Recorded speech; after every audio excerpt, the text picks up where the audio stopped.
Hey, how are you guys? It is Harrison Barron from growth-generators.com. Now, in this video, I want to cover the two largest challenges that you are going to run into with your MSP. And I'm going to give you solutions to both, so I'm not going to lead you on or anything like that. But what I am going to say is I'm going to leave the best for last because I want you to watch the whole video. Before I get into it, I am doing a couple things differently. So number one, there is tons of valuable links down below, including you can interview with me, meaning we're going to sit down, we're going to have a conversation. I'm going to record it over Zoom and probably turn it into a YouTube video. This is a great time to ask how to handle an objection, how to go over a proposal, things of that nature. There's going to be tons of links down below. I'm starting to add them in, so check back frequently. And I'm going to be doing this consistently for videos going forward. Number two, thank you to everyone who wished me a happy birthday on my August 5th video. I appreciate the heck out of that.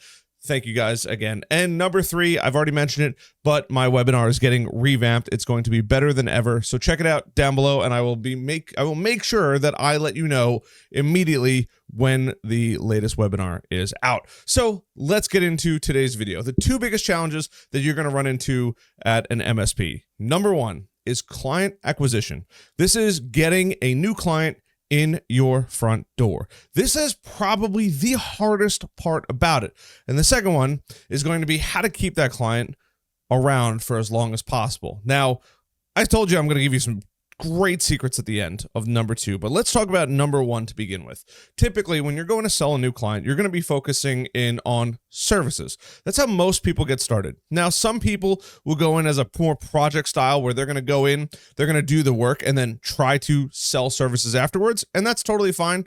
I try to lead with services because who doesn't want that monthly recurring revenue? But for some people, it's a great way, especially when you're first starting out, to provide a great service to somebody and then take that service and then try to upsell them afterwards when they fall in love with your service and your product and what you're putting into their system, their computers, all of that.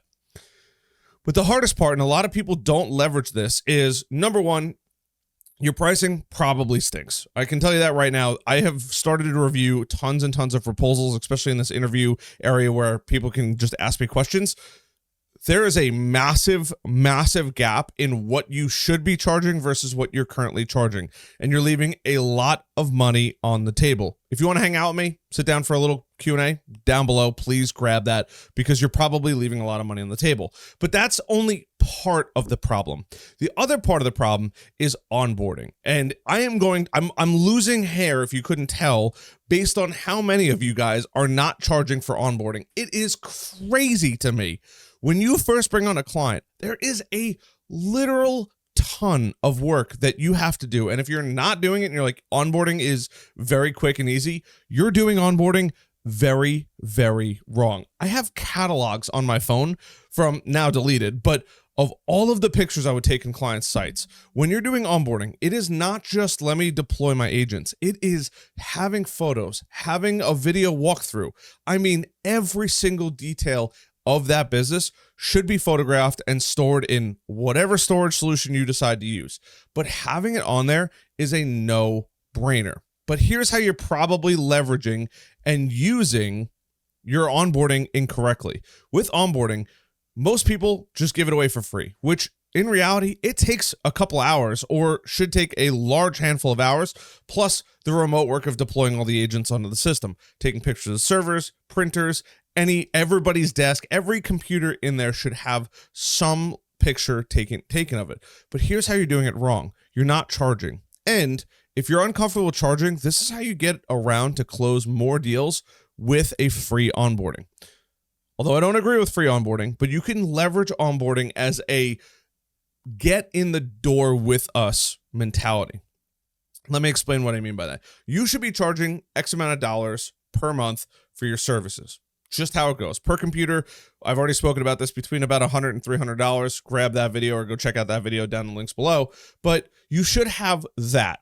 Now, when you go into this new business, you should be charging between $100 and $400 per computer. And keep in mind, you're not going to just take pictures of everything. You're going to speed them up. You're going to make sure that everything's good. Show the client, hey, this is what's healthy, this is what's not healthy, this is what needs to be addressed immediately. There's a lot that goes into that. But if you charge between $100 and $400 per computer, this is what opens up now. Let's just say you're going into an office with 10 computers, just so we have easy numbers. You charge $400 per computer. Simple math, it's $4,000. Now, if that client's giving you a hard time, there's some hesitation, they're not ready, I'm looking for a pen. I do have a pen on my desk. And they're like, you know what? I would love to sign right now, but the onboarding's kind of expensive, right? Or your services are kind of expensive. Would you rather give up a amount every single month or just discount the onboarding, which is a one-time fee anyway? There's obviously a clear winner here.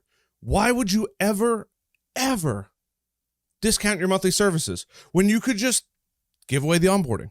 I used to give away onboardings all the time, only if I got a signature right then and there. Look, I've already spoken to my boss about this. I've done this a handful of times. I can waive the onboarding right now, but you have to sign right now. If I leave that door, I can't promise you're going to get a discount on anything. I might be able to give you 50% if I'm lucky, but I think I've only gotten it once or twice for people, and that's the best I could do. And if you are the owner-operator, make up the fact that you have partners. Yeah, I have partners and investors that kind of help me grow the business and that kind of thing. This is what they've already allowed me to do because they know that I have a bit of a soft spot for people. You don't have to tell anybody that you don't have partners or you do have partners. It's not their right to know. But when you go in as, I don't have the final say, I've already gotten approved to waive it, but I have to come back with a signature. You have to sign that DocuSign. You have to sign that PandaDoc, or you have to sign it in person right now, and then I can waive onboarding. But as soon as I walk out of that front door, I get in my car and I hit start on my car, or turn your key if you still have one of those cars. Nothing against it. I can't promise you that I'm going to be able to give you a discount. I don't even know if I'm going to be able to give you a discount at all. It really comes down to then I got to go back and forth with my partners and make sure that it's okay with them. But if you sign right now, I'll waive the onboarding. You still have to keep that monthly bill, but at least it's a massive savings to you of $4,000. Give a discount, whatever you have to do. But client acquisition is bar none the number one hardest thing to do. Waiving onboardings, in my opinion, is totally fine, especially if you're charging the appropriate amount every single month. Now that I've covered that section of this, which probably could have been its own video, I'm going to talk about the second section of this, which is client retention. This is another area. You've worked so hard to get that person in your door. And unfortunately, we're not a restaurant where we can't just say, hey, if you come on in, I'm going to give you a free appetizer, whether or not you buy anything, because it gives the person the opportunity to try it and taste it. In the MSP world, we don't have that luxury. So you have to do something sometimes to get that client. And sometimes you might not have to discount at all. Maybe you've done a great job with your sales presentation. You've gone through, you've educated the customer on what they're going to be getting, the benefits of it. You've sold on value and not price. They might just say, yeah, here you go. Here's the signature. And that onboarding check is pure profit because you are ready to give it away, which some people might not love and some people might love. It's just a bargaining chip because client acquisition is the hardest. But now client retention, you've worked so hard to get that client, you got to keep them around. Now, I've talked about how to make customers sticky. You put them on Office 365, you get them all the services, you buy their warranties, the whole nine. You are consistently serving that customer and giving them, you're providing them solutions that you hopefully are the specialist in that makes it harder for them to leave. That's called making it sticky.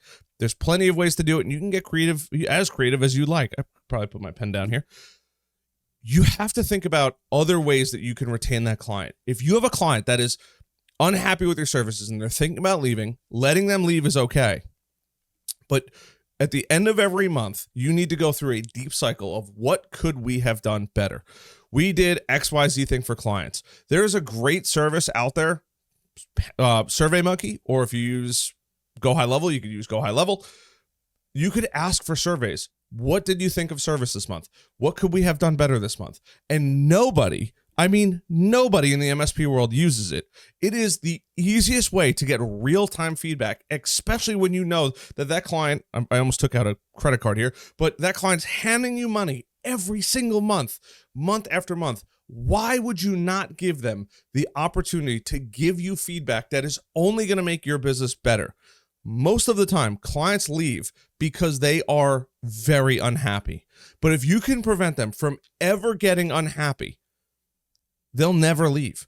Because when somebody else tries to come in and butt you out, the client almost never wants the hassle of having to bring on a whole new IT company. That means they don't want to pick up the phone. They don't want to say, oh, we got to exchange everything. They don't want to go through the shuffle. They know there's going to be downtime. They know that it's going to be a miserable process. But if the client, and even some of the people that work at the client's office, can give you feedback in real time. Hey, I like this. I like this. I like this. I didn't like this. This needs to be worked on faster. I was a little upset because Stephanie's computer took longer to repair than it should have, and you guys should have came in with a loaner. Whatever the reason being, having that customer retention is so critically important. Leveraging surveys, making it sticky are two of the simplest ways to increase client retention, to the point where it becomes a simple no-brainer. You work so hard in the front end. Why not continue to work hard in the back end? And the beautiful part is, it could almost all be automated. You could set it up in ConnectWise. You could set it up in your own. I know that you guys know technology. You could set it up as an MSP in Office and just have an email that goes out to the decision makers of every company with a quick little survey. Hey, what do you think of our services? Boom, boom, boom, boom, boom. What could we have done better? What would you like to see us offer? You would be so shocked at what these people will tell you that you could do better, that will literally put more money in your pockets. It is amazing to see, but nobody wants to leverage services. It is wild to me, including myself. I don't use surveys as much as I should, and I'm starting to roll them out more and more. For many of you that have taken the masterclass, you're going to start to see surveys at the end of it. You're going to start to see surveys throughout things. And on top of that, because my goal is to provide you with the best information possible, if you've made it this far, hit that like button, hit that subscribe button, maybe that notification bell. But do me one favor, go down in the links below. I probably won't have it the moment this video airs because I have a bunch of stuff going on today, and it was my birthday, so I lost the whole weekend. But I'm going to be putting a opportunity for kind of surveys, but also feedback for my channel. What could I have done better to better serve you guys as part of my community? Because I think it's really important that I kind of stay in touch with you guys. I've gotten the most amazing messages recently, and it warms my heart. It makes my day, and I've had some amazing conversations. So if you want to take a few minutes, go down there, and I will happily make videos to your questions. That's actually how I get a lot of my video content, is people ask me questions, whether that's, if you're going to add me on Facebook, just send me a message like, hey, I saw you on YouTube, would love to connect, because I kind of keep my Facebook personal, but send me an email, reach out to me on my website, whatever it takes. I'm happy to help. I want to best serve the community and be the most valuable person on YouTube to serve MSPs. Other than that, I love you guys. I'll see you guys later, and good luck crushing it this week. Bye.